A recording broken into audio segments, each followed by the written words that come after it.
যতক্ষণ পর্যন্ত বিচার খুনিদের দৃশ্যমান না হবে ততক্ষণ পর্যন্ত পূর্বের নিয়মে এই নির্বাচন বাংলার জমিনের ভিতরে হতে পারে না, হতে দেওয়া হবে না।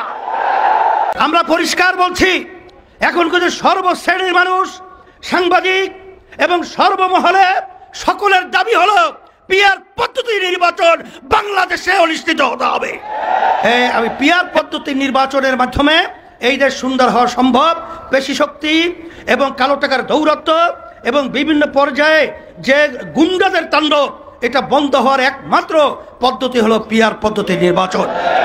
যে তিনটা মৌলিক দাবি বাস্তবায়নের পরই এদেশ সুন্দর হওয়ার প্রক্রিয়া, এইটাই সে আমাদের কাছে ব্যক্ত করতে চেয়েছে।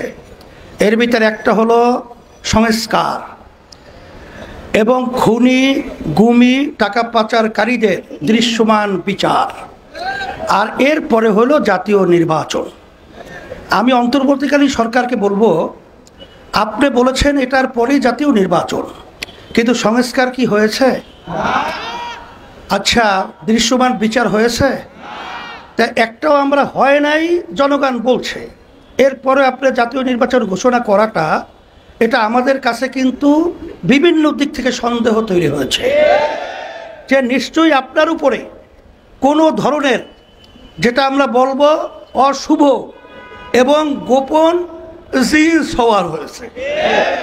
সেই জিনের নাম আমরা বলতে চাই না, কিন্তু আপনি অন্তর্বর্তীকালীন সরকার সম্মানিত প্রধান ডক্টর ইউনূস সাহেব, আপনি জেনে রাখেন যে বাংলাদেশ যখন নাকি একটা অশান্তির আগুন সর্বত্র ধাউ ধাউ করে জ্বলছিল, তখন কিন্তু ছাত্র জনতা তখন তারা রাস্তায় নেমে এসেছিল এই অন্যায়, এই বৈষম্য এবং এই খুন খারাপি থেকে দেশকে মুক্তি করার জন্যে। যদি কোনো অশুভ চক্র এবং কোনো জিন সওয়ার হয়ে আপনাকে চাপ প্রয়োগের মাধ্যমে এই ধরনের ঘোষণা দেওয়া থাকে, আমরা পরিষ্কার বলছি যে আমরা কিন্তু বাংলাদেশের মানুষ, আমরা ছাত্র জনতা, আমরা কিন্তু রাজপথ ছাড়ি নাই।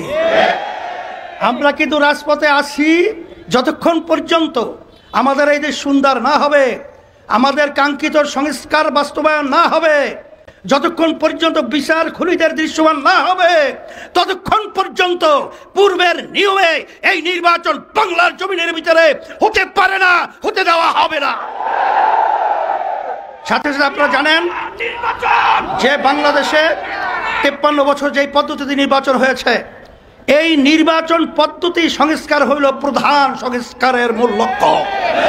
সেই সংস্কারটাই হলো 91 দেশের মতো, যেখানে পিআর পদ্ধতি নির্বাচনের মাধ্যমে সেই দেশ রাজনৈতিক অশান্তি, অরাজকতা, খুন খারাপি অনেকাংশে সুন্দর পরিবেশ তৈরি হয়েছে। আমরা দাবি করেছি যেই আপনারা দেখেছেন যে আজকে সুজন নামক একটা সংস্থা, তারা সাধারণ মানুষ বাংলাদেশের তাদের কাছে জরিপ করেছে, সেই জরিপের ভিতরে 71% মানুষ তারা পিআর পদ্ধতিতে নির্বাচন চায়। এখনো কি আপনি বুঝেন না? না আপনাদেরকে আরো সুন্দরভাবে বুঝাতে হবে? আমরা পরিষ্কার বলছি, এখন কিন্তু সর্বশ্রেণীর মানুষ, সাংবাদিক এবং সর্বমহলে সকলের দাবি হলো পিআর পদ্ধতি নির্বাচন বাংলাদেশে অনুষ্ঠিত হতে হবে এবং সংস্কার দৃশ্যমান হতে হবে এবং জুলাই সনদ আইনি তার স্বীকৃতি দিতে হবে। যদি জুলাই সনদ আইনি স্বীকৃতি না হয়, তারা ক্ষমতায় আসবে, 2 বছরে তারা পাশ করিয়ে নেবে। এটা হইলে গ্রাম্য কথা আছে, গুড়ে বালি। এটা কখনোই সম্ভব না, হতেও পারে না। এটা নির্বাচনের আগেই এটা হতে হবে এবং জুলাই সনদ আইনি স্বীকৃতি দিতে হবে। সেই লক্ষ্যে আপনাদের সকলকে উদাত্ত আহ্বান জানাচ্ছি, আসেন এই টেন্ডারবাজি, চাঁদাবাজি এবং এই খুনি এবং এই বাংলাদেশকে অশান্তি যারা করে, এবং এক কথায় বলবো বিদেশের যে আধিপত্য বিস্তার রোধের জন্যে একমাত্র বাংলাদেশে সুন্দর করার পদ্ধতি এবং মানুষ সর্বদিক থেকে সুন্দর পরিবেশ তৈরির জন্যে পিআর পদ্ধতিতে নির্বাচন হতে হবে। এই দাবিটি আজকে আমাদের এই প্রোগ্রাম। এখন আমরা মিছিল করব, জানাবো।